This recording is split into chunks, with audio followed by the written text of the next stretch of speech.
पटना के बांकीपुर विधानसभा की सीट नितिन नवीन के राज्यसभा जाने के बाद खाली हुई थी। अब इस पर पीके यानी प्रशांत किशोर ने ताल ठोकी है और मतदान के दौरान उनके समर्थकों और भारतीय जनता पार्टी के समर्थकों में लगातार तनातनी रही। कई बार प्रशांत किशोर भी पुलिस से सवाल करते नजर आए। ऐसे करके कायदा होता है, चारों तरफ से घेर के आप हमको बैठे हुए हैं और कह रहे हैं कि आप कायदे से बात कर रहे हैं। पर हम नहीं किए हुए हैं। आप दो आदमी को गायब किए हुए हैं। हाँ, बोल रहे हैं ये हमला आपको पुलिस राज बना दिए हैं क्या? सर पुलिस राज है क्या? ये क्या आप करेंगे? हम अपने सीनियर को बताएंगे। सर ये चीज आप वहाँ बताइए, मेरे यहाँ हमको मत बताइएगा। थाने में आपसे आदमी गायब होगा तो सर हमको नहीं बताइएगा, मैंने नहीं लिया है। बिहार की जनता देखे कि जब हम लोग के साथ आप इस तरह का व्यवहार कर रहे हैं तो आप पॉलिटिक्स हमको क्यों दिखा रहे हैं सर? क्या करेंगे सर? क्या कर लेंगे? बदली उतार के छोड़ देंगे सर। अरे आप छोड़ देगा तो हम क्या आपसे डर रहे हैं? हम कहाँ डर रहे हैं? बांकीपुर सीट बीजेपी की पारंपरिक सीट रही है, लेकिन इस बार प्रशांत किशोर भी दम दिखा रहे हैं और इस बीच मतदान के दौरान इलाके में कई जगह तनाव देखने को मिला है। बीजेपी ने प्रशांत किशोर के खिलाफ प्रदर्शन भी किया।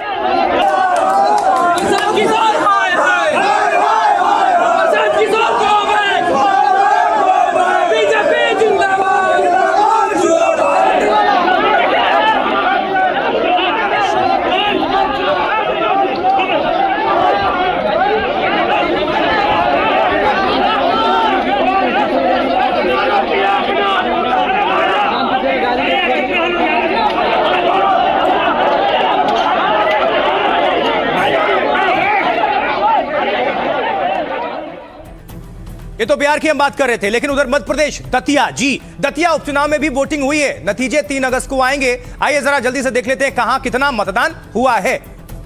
मध्य प्रदेश के साथ साथ बिहार की भी बात करेंगे। तो बांकीपुर बिहार में 34.30% मतदान हुआ, वोट कास्ट हुआ। कुल 26 उम्मीदवार मैदान में है। 1990 से इस सीट पर भारतीय जनता पार्टी का लगातार कब्जा है, हारी नहीं। उसके बाद प्रशांत किशोर पहली बार चुनावी मैदान में ताल ठोक रहे हैं। नितिन नवीन भारतीय जनता पार्टी के अध्यक्ष जो हैं वो राज्यसभा चले गए। राज्यसभा जाने के बाद यह सीट खाली हुई। अब प्रमुख उम्मीदवार कौन कौन है? बीजेपी की तरफ से नीरज सिन्हा है, जन स्वराज पार्टी की तरफ से उनके फाउंडर खुद पीके यानी प्रशांत किशोर है और आरजेडी की तरफ से रेखा गुप्ता है चुनावी मैदान में। लेकिन उधर मध्य प्रदेश दतिया की अब बात कर लेते हैं तो करीब यहां पर बंपर वोटिंग हुई है। 71.44% मतदान हुआ है दतिया में। यह मध्य प्रदेश के पूर्व गृह मंत्री नरोत्तम मिश्रा की सीट रही है। 2023 में नरोत्तम मिश्रा चुनाव हार गए थे। इस बार बीजेपी ने टिकट नहीं दिया उन्हें। कांग्रेस विधायक राजेंद्र भारती की अयोग्यता के बाद खाली हुई थी यह सीट। प्रमुख उम्मीदवार कौन कौन है? तो बीजेपी की तरफ से आशुतोष तिवारी हैं, कांग्रेस की तरफ से घनश्याम सिंह हैं। चुनावी ताल ठोक रहे हैं। आइए सुनते हैं अब बांकीपुर और दतिया को लेकर किसके क्या क्या अपने अपने दावे। प्रयास यहाँ के जो लोग हैं पुलिस प्रशासन का इस्तेमाल कर रहे हैं, लेकिन जनता उससे डरने वाली नहीं है। अगर जनता पर लाठी चलाइएगा, जनता को अरेस्ट कीजिएगा, उनको इंटिमिडेट कीजिएगा तो अल्टीमेटली और आपके खिलाफ ज्यादा वोट पड़ेगा। कोई नहीं बचा सकता। कोई चुनौती नहीं। प्रशांत किशोर पिछले विधानसभा के आम चुनाव में भी बहुत तीर मार रहे थे। इस बार भी कोई उनकी संभावना और उम्मीद नहीं है। वो मुंगेरी लाल का हसीन सपना देखते रहते हैं। बिहार की धरती ऐसे लोगों को स्वीकार नहीं करती है जो हवाबाजी में विश्वास करते हैं। इस बार उपचुनाव में बीजेपी की बड़ी करारी हार होने जा रही है और हमारी प्रत्याशी राष्ट्रीय जनता दल की रेखा गुप्ता जी भारी मतों से उनकी जीत होने जा रही है।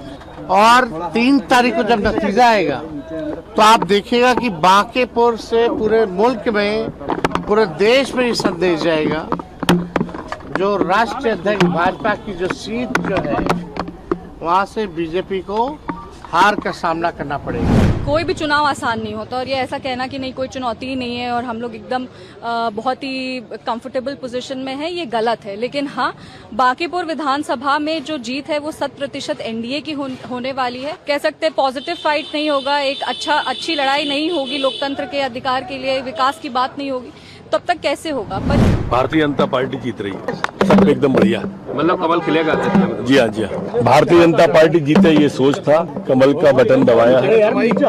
कांग्रेस जब हारती है तो ऐसे ही आरोप लगाती है।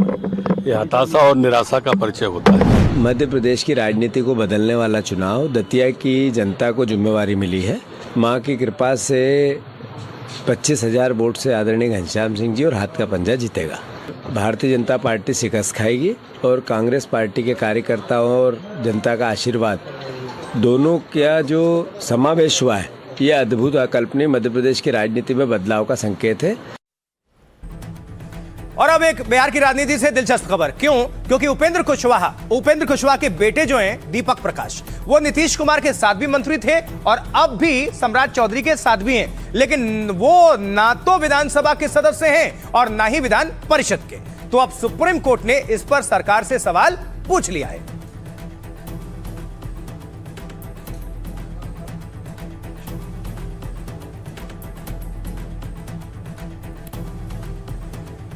चलिए जरा विस्तार से आपको बता देते हैं कि दीपक प्रकाश कौन है और मामला ये पूरा क्या है, समझते हैं। देखिए, दीपक प्रकाश बिहार सरकार में पंचायती राज मंत्री हैं। वो राष्ट्रीय लोक मोर्चा के अध्यक्ष उपेंद्र कुशवाहा के बेटे हैं, लेकिन वो ना तो विधानसभा के सदस्य हैं और ना ही विधान परिषद के। नियम कहता है कि मंत्री जी को 6 महीने के भीतर विधायक होना जरूरी है। अब सुप्रीम कोर्ट ने उनको लेकर बिहार सरकार से सवाल पूछा है। कोर्ट ने पूछा है कि राज्य सरकार को यह बताना होगा कि यह कैसे हुआ। बिना विधायक बने कोई 6 महीने से ज्यादा मंत्री कैसे रह सकता है। सुप्रीम कोर्ट दीपक प्रकाश की नियुक्ति पर दाखिल पीआईएल पर सुनवाई कर रहा था। सुप्रीम कोर्ट में 1 महीने पहले भी जनहित याचिका पर सुनवाई हुई थी। तब दीपक प्रकाश बिहार सरकार और चुनाव आयोग को नोटिस भेजा गया। दीपक प्रकाश नीतीश कुमार के साथ 4 महीने और 26 दिनों तक मंत्री रहे। नीतीश का जब इस्तीफा हुआ तो उनका कार्यकाल अपने आप खत्म हुआ। इसके बाद अगले 22 दिनों तक उन्होंने कोई भी मंत्री पद नहीं संभाला। अब 7 मई 2026 को सम्राट चौधरी की नई सरकार में वो फिर से मंत्री बना दिए गए। संविधान में लगातार 6 महीने बगैर विधायक मंत्री बने रहने की बात है। याचिकाकर्ता की दलील है कि दीपक 6 महीने से ज्यादा वक्त से मंत्री हैं। वहीं दीपक पहला कार्यकाल 6 महीने से पहले ही खत्म हो गया था उनका। अब सुप्रीम कोर्ट इस मामले की सुनवाई 27 अगस्त को करेगा, लेकिन सवाल पूछा गया सुप्रीम कोर्ट की तरफ से। अब सुनवाते हैं दीपक प्रकाश को लेकर उनकी पार्टी क्या कह रही है, बीजेपी क्या कह रही है और विपक्ष क्या कह रहा है। सुप्रीम कोर्ट में जो विषय विचाराधीन होता है, हमारी पार्टी का स्पष्ट मत है कि वैसे विषयों पर कोर्ट के बाहर कोई टीका टिप्पणी नहीं होनी चाहिए। माननीय न्यायालय का जैसा निर्देश होगा उसका अक्षरतः पालन होगा। संविधान के अनुच्छेद 164(4) के तहत माननीय मंत्री की नियुक्ति हुई थी कैबिनेट के मंत्री की तरह। अब इस अनुच्छेद का क्या इम्प्लीकेशन है, ये माननीय उच्च न्यायालय जिस तरह की भी व्याख्या करता है, जिस तरह का भी आदेश देता है, बिहार की सरकार उस आदेश का अक्षरतः पालन करे। दीपक प्रकाश किस हैसियत से बिहार सरकार के मंत्री के पद पर बने हैं? संविधान की अवमानना, संविधान की अवहेलना बाबत भी मंत्री के पत्र कैसे बना हुआ है? दुर्भाग्य है इस देश का कि उच्चतम न्यायालय की टिप्पणी के बावजूद भी सरकार चुप है। अगर दूसरी होती सरकार तो तांडव चलता कई प्लेटफार्मों पर, लेकिन अभी तो कुछ नहीं कोई बोल रहा भाई। तो इसके पहले भी सुप्रीम कोर्ट ने टिप्पणी की और आज भी की। लज्जा से मरनी चाहिए। यह बात होगी बिहार की और वहां के पॉलिटिकल खबर की। अब आगे बढ़ते हुए आपको लिए चलते हैं कहां? मध्य प्रदेश के धार में, क्योंकि भोजशाला विवाद की खबर आपके सामने रखेंगे। इस परिसर को लेकर हिंदू मुसलमानों के बीच विवाद पुराना है। कोर्ट के आदेश के बाद यहां हिंदू मंगलवार को वाग्देवी की पूजा करते हैं। मुस्लिमों की मांग थी कि उन्हें भी शुक्रवार को नमाज पढ़ने की इजाजत मिले, जैसा कि पहले हुआ करता था।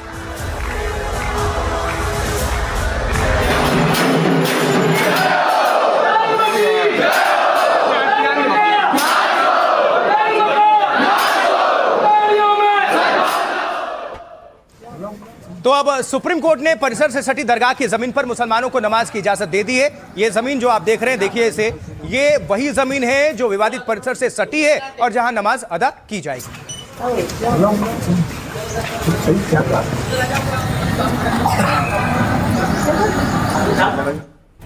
अब समझिए विस्तार से कि ये पूरा मामला क्या है। तो धार के बहुचर्चित भोजशाला मामले में सुप्रीम कोर्ट से बड़ा फैसला आया। कोर्ट ने जुमे की नमाज के लिए मुस्लिम पक्ष को जगह देने के निर्देश जारी किए। दरगाह की भूमि के रूप में चिन्हित ये जगह भोजशाला के बिल्कुल बगल में सटी हुई जमीन है। कोर्ट ने कहा शुक्रवार को दोपहर 1 से 3 तक नमाज की अनुमति दी जा सकती है। यहां पर कोर्ट के अनुसार विवादित परिसर से सटी ये जगह नमाज के लिए उपयुक्त है। कोर्ट ने कहा कि दोनों पक्ष किसी वैकल्पिक स्थान का चयन भी कर सकते हैं। मुस्लिमों ने मांग की थी कि जो भी जमीन मिले वहां से मस्जिद साफ दिखाई दे। इस मांग के बाद कोर्ट ने गूगल मैप के जरिए परिसर की भौगोलिक स्थिति का जायजा लिया। तब जाकर कोर्ट ने दरगाह भूमि को सबसे व्यवहारिक समाधान माना। सुनवाई के दौरान एमपी सरकार ने अधिकारों की लड़ाई में ना पड़ने की दलील पेश की और कहा कि उसका मुख्य ध्यान सिर्फ कानून व्यवस्था संभालने पर है, यानी लॉ एंड ऑर्डर। अब इस पर सुप्रीम कोर्ट ने राज्य सरकार को उसकी जिम्मेदारी याद दिलाई।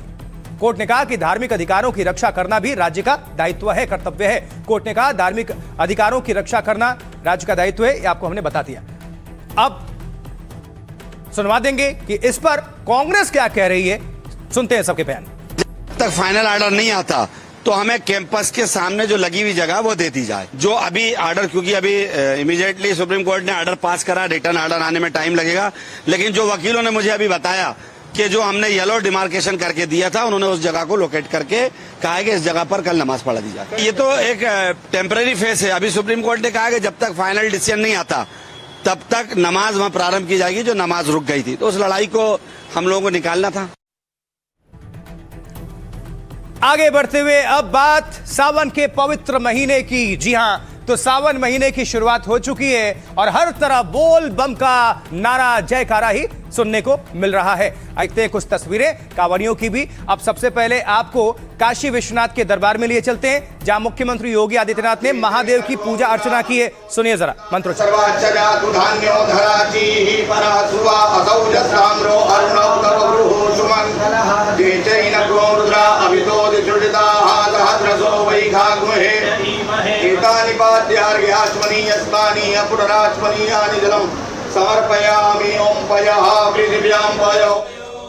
और अब आपको देश भर से अलग अलग हिस्सों से अलग अलग मंदिरों की तस्वीर भी सामने रख देते हैं, दिखाते हैं कैसे हर तरफ भक्तों की भारी भीड़, श्रद्धालुओं की नजर आ रही है। चाहे उज्जैन हो, दिल्ली हो, कानपुर से लेकर देवघर तक शिव भक्तों की लंबी कतार नजर आ रही है और हर तरफ मंत्रोच्चार के साथ हर हर महादेव की गूंज।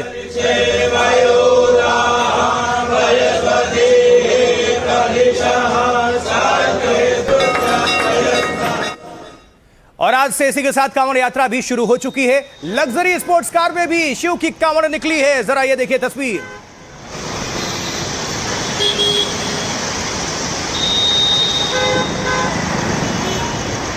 भोले बाबा के अगरदानी के एक से एक बढ़के भक्त आपको दिखते हैं। हर साल कुछ अलग अलग छवि देखने को मिलती है, अलग अलग तस्वीर। अब एक भक्त ने तो अपने कांवड़ को नोटों की गड्डियों से सजा दिया और हर तरफ आपको सिर्फ नोट ही नोट दिखेंगे। देखिए जरा।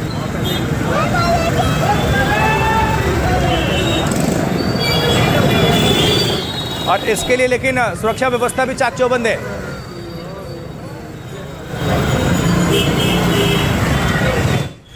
और वहीं देखिए, इस बीच कांवड़ियों में प्रधानमंत्री मोदी, मुख्यमंत्री योगी की तस्वीर वाले टी शर्ट का क्रेज भी देखने को मिल रहा है।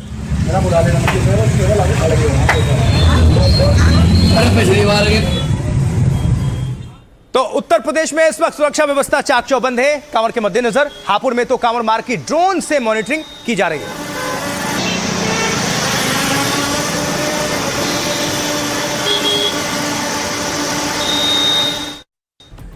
बरेली में क्या हो रहा है? बरेली में भी कांवड़ के सुरक्षा इंतजाम को लेकर खुद डीजीपी ने मीटिंग ली है।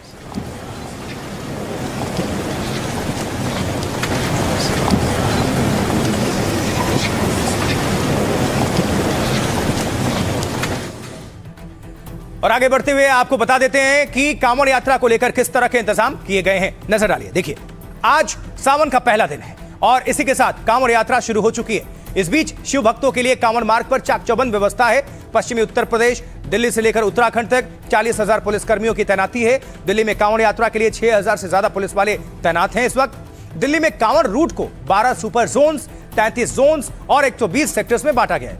दरअसल शिव भक्त हरिद्वार, ऋषिकेश से गंगा जल लेकर लौटते हैं, इसलिए उनकी सुविधा के लिए रूट डायवर्जन प्लान तैयार हुआ है। दिल्ली मेरठ एक्सप्रेसवे का एक हिस्सा अगले 5 दिनों के लिए बंद रहेगा। दिल्ली यूपी बॉर्डर तक जगह जगह कांवड़ियों के लिए कैंप्स लगाए गए हैं। घाटों और नहरों पर सुरक्षा के लिए जल पुलिस, एसडीआरएफ की टीमें तैनात हैं। इसके साथ ही कांवड़ के तय रूट पर शराब दुकानें, नॉनवेज होटल्स पूरी तरह से बंद हैं। कांवड़ियों के लिए भी सख्त गाइडलाइंस जारी किए गए हैं। शिविर और वाहनों पर तेज आवाज में डीजे और भड़काऊ गानों पर बैन है।